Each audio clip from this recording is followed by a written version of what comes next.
5. The Austro-Prussian War. The time and energy which Marx devoted to the cause of the International had a disagreeable result that his efforts to earn a living were interfered with and his old financial troubles arose again. On the 31st of July, he was again compelled to write to Engels informing him that for the last 2 months the family had been living on the pawnshop. I assure you I would sooner cut off my finger than write this letter. It is truly crushing to have to live half one's life in dependence. The only consolation which sustains me is that you and I are in partnership and that my job is to give my time to theoretical and party business. I am afraid this house is rather above my means and this year we have lived a little better than usual. But it was the only way to give the children an opportunity of establishing connections which might offer them some security for their future. Not to mention the fact that it was some little recompense for all they have gone through. I think you will agree with me that even purely from the business point of view a completely proletarian household would be unsuitable here. Although as far as my wife and I are concerned it would be all right, or if the girls were boys. Engels assisted his friend immediately.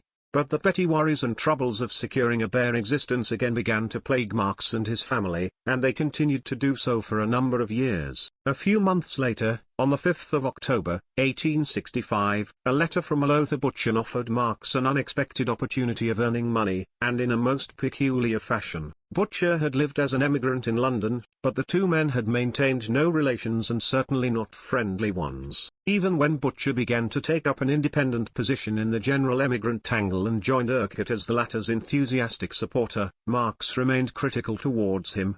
But Butcher spoke very favorably to Borkum of Marx's answer to Voigt and wanted to review it for the Allgemeine Zeitung. No such review ever appeared, but whether this was because Butcher did not write it or because the Allgemeine Zeitung refused to print it, there is now no means of telling. After the granting of the Prussian amnesty Butcher returned to Germany and in Berlin he made friends with Lassalle. With the latter he visited the Great Exhibition in London in 1862 and through him he became acquainted with Marx, who described him as a fine but rather confused chappie and thought it unlikely that he was in agreement with Lassalle's foreign policy. After Lassalle's death Butcher had entered the service of the Prussian government and in a letter to Engels, Marx had dismissed him and Rodbertus with the round abuse, a miserable pack, all that rabble from Berlin, Brandenburg and Pomerania. And now Butcher wrote, first of all to business, the Staatsanzeiger would like a monthly report on the movements of the money market, and I was asked whether I could recommend anyone. I replied that I knew of no one better suited to the job than you, and in consequence I have been asked to approach you in the matter. You would not be limited with regard to the length of the articles, the more thorough and comprehensive the better. With regard to the content you would naturally follow only the dictates of your scientific convictions. However, consideration for the readers and not for the editorial board would make it advisable to leave the inner core of the matter visible only to experts, and to avoid all polemics. A few business observations then followed, a reference to a joint outing with Lassalle, whose end would always remain a psychological riddle to the writer, and then the remark that he, Marx, was no doubt aware that the writer had since returned to his first love, the files. I never shared Lassalle's opinions and always thought he saw things developing more quickly than really was the case. Progress will shed its skin many times before it dies. And therefore anyone who wants to work within the state during his lifetime must rally round the government. After recommendations to Frau Marx and greetings to the young ladies, and in particular the little one, the letter closed with the traditional flourish, your obedient and respectful servant. Marx rejected the offer, but no detailed information is obtainable as to what he actually wrote, and what he actually thought about Butcher's letter. Immediately after having received it he went to Manchester where no doubt he discussed the matter with Engels.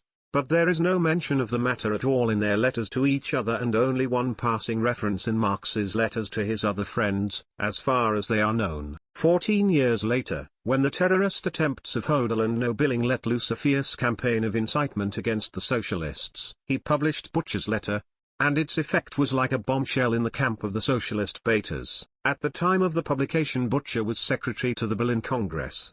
And according to the statement of his semi-official biographer it was he who drew up the first anti-socialist bill brought forward after the Hodel and Nobilling outrages, but rejected by the Reichstag. Since then there has been much discussion as to whether Butcher's letter was an attempt by Bismarck to buy Marx, and it is certain at least that in the autumn of 1865, after the signing of the Treaty of Gestein had ineffectively patched up the threatening breach with Austria, Bismarck was inclined, to use his own hunting simile, to let loose any dog willing to bark.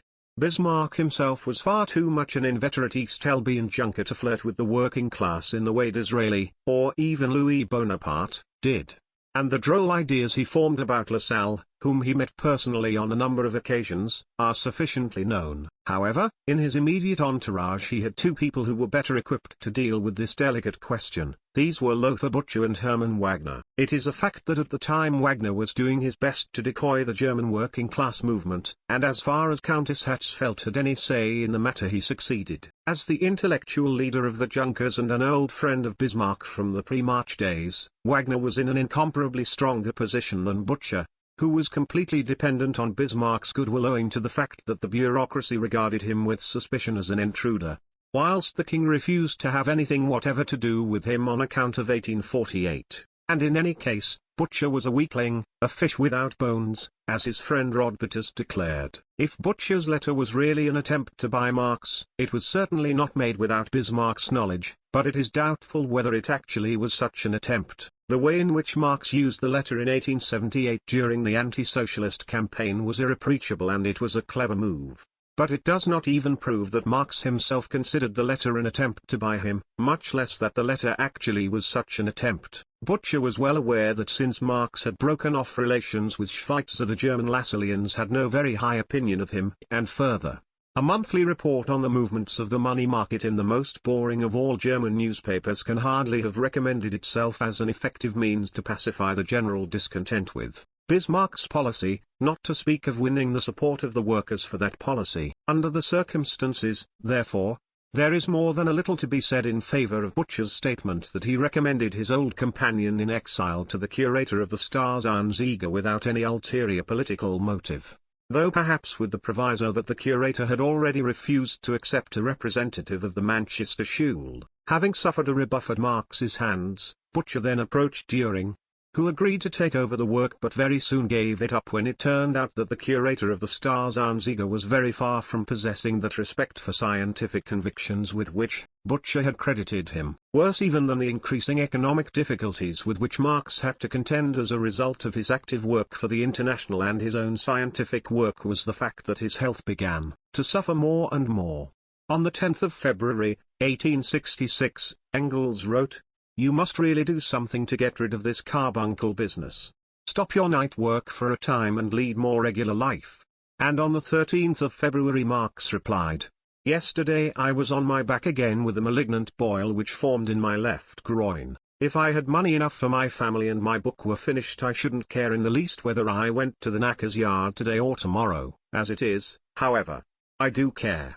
And a week later Engels received the alarming information, this time it was touch and go. "My family didn't know how serious the matter really was. If the thing breaks out again 3 or 4 times in the same fashion I am a dead man. I have fallen away terribly and still feel damned weak, not so much in my head as in my loins and legs. The doctors are right of course when they say that excessive night work was the cause of the relapse, but I can't tell them what compels me to commit such extravagances, and it would be no use if I could." However, Engels now insisted that he should give himself a rest for a few weeks, and he went to Margate. In Margate he soon recovered his spirits, and in a cheerful letter to his daughter Laura he wrote, "I am really glad that I went to a private house and not to a hotel where I should inevitably have been bothered with local politics, domestic scandals and neighborly tittle-tattle, but still, I can't sing with the Miller of Dee that I care for nobody and nobody cares for me, because after all there is my landlady, who is as deaf as a post, and her daughter, who is troubled with chronic hoarseness. However, they are nice people, attentive and not intrusive. I have developed into a perambulating walking stick. The greater part of the day I am out in the air, and at 10 o'clock I go to bed. I read nothing, write less, and am gradually working myself into that state of nirvana which Buddhism regards as the consummation of human bliss." And at the foot of the letter there is a teasing remark which apparently foreshadows coming events: "That little devil Lafargue is still plaguing me with his Proudinism, and I suppose he won't be satisfied until I've knocked some sense into his Creole skull." Whilst Marx was still in Margate the first lightning flashes pierced the war clouds which had gathered over Germany. On the 8th of April Bismarck concluded an offensive alliance with Italy against Austria, and the next day he approached the Federal Diet with the request that a German parliament should be convened on the basis of the general franchise to discuss a reform of the League for presentation to the German governments. The attitude which Marx and Engels took up to these events reveals how far they had lost touch with the German situation. Their judgment vacillated. Referring to Bismarck's proposal to convene a German parliament, Engels wrote on the 10th of April, "What an ass the fellow must be to believe that will help him in the least. If things really come to a head, then for the first time in history future developments will depend on the attitude of Berlin. If the Berliners deliver their blow at the right moment, then things may develop favorably, but who can rely on them?" 3 days later he wrote again, but this time with extraordinarily clear foresight, "It looks as though the German bourgeoisie will agree to the proposal after a little resistance, for, after all, Bonapartism is the real religion of the bourgeoisie. I am beginning to realize more and more clearly that the bourgeoisie is not cut out to rule directly, and that therefore where there is no oligarchy prepared to govern in the interests of the bourgeoisie in return for liberal rewards, a Bonapartist semi-dictatorship is the normal form of bourgeois rule. Such a form advances the great material interests of the bourgeoisie even against the bourgeoisie, but refuses to give the latter a share in the government. On the other hand, such a dictatorship itself is compelled to further these material interests of the bourgeoisie against its will. And thus we now observe Monsieur Bismarck adopting the program of the Nationalverein. Carrying it out is, of course, quite another matter, but he is hardly likely to come to grief on account of the German bourgeoisie. Engels thought that Bismarck would fail because of the Austrian army. Benedek was in any case a better general than Prince Frederick Karl. Austria was strong enough to force Prussia to sue for peace, but Prussia was not strong enough to force Austria to do so. And therefore every Prussian success would be an invitation to Bonaparte to intervene.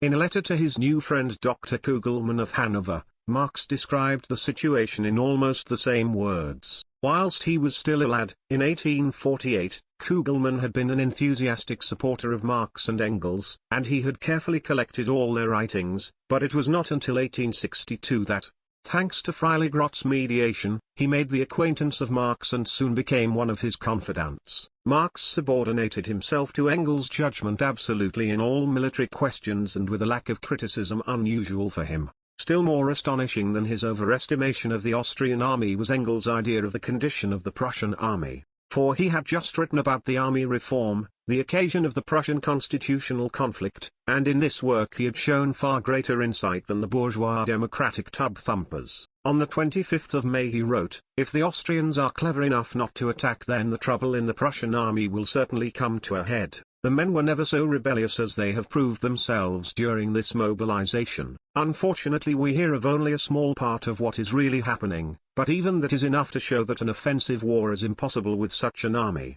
And on the 11th of June he wrote, "The Landwehr will be as dangerous to Prussia in this war as the Poles were in 1806, when they represented over a third of the army and disorganized everything. With the exception that this time the Landwehr will not disband after the defeat, but revolt." That was written 3 weeks before the decisive Battle of Königgrätz. Königgrätz dispelled all misunderstandings immediately, and the day after the battle Engels wrote, "What do you think of the Prussians? They followed up their success with enormous energy." Such a decisive battle all over in 8 hours is unparalleled. Under other circumstances it would have lasted 2 days, but the needle gun is a deadly weapon. And then the fellows fought with a bravura seldom seen in peacetime soldiers. Marx and Engels might make mistakes, and they often did so, but they never resisted the recognition of error when the events themselves compelled it. The Prussian victory was an unpleasant pill for them to swallow, but they made no attempt to avoid their medicine, and on the 25th of July Engels, who still retained the leadership in this question, summed up the situation as follows: "The situation in Germany now seems fairly simple to me. From the moment Bismarck carried out his plan with the Prussian army and met with such colossal success, the development in Germany took such a decided trend in his direction that, like everyone else, we must now recognize accomplished facts whether we like them or not. There is at least one good side to the matter, and that is that it simplifies the situation and makes the revolution easier by abolishing brawling in petty capitals, and will in any case accelerate development. After all, a German parliament is quite a different thing from a Prussian chamber. The whole petty state particularism will be dragged into the movement, the worst localizing influences will be destroyed, and the parties will become really national instead of merely local." And 2 days later Marx answered with dry composure, "I agree with you entirely that we must take the mess as it is. Still, it is pleasant to be at a distance during this first period of young love. At the same time Engels wrote, "Brother Liebknecht is spurring himself into fanatical pro-Austrianism," and he did not mean this as praise. Liebknecht was obviously responsible for an outburst of anger from Leipzig which had appeared in the Frankfurter Zeitung. This prince-eating paper had even trimmed its sails so far as to reproach Prussia for its shameful treatment of the venerable Elector of Hesse, and its heart was warming to the poor blind Guelph. At the same time Schweitzer in Berlin was taking up the same attitude as Marx and Engels, and almost in the same words. And for this opportunist policy the memory of the unfortunate man still suffers from the moral indignation of those ponderous statesmen who swear by Marx and Engels, but do not understand them.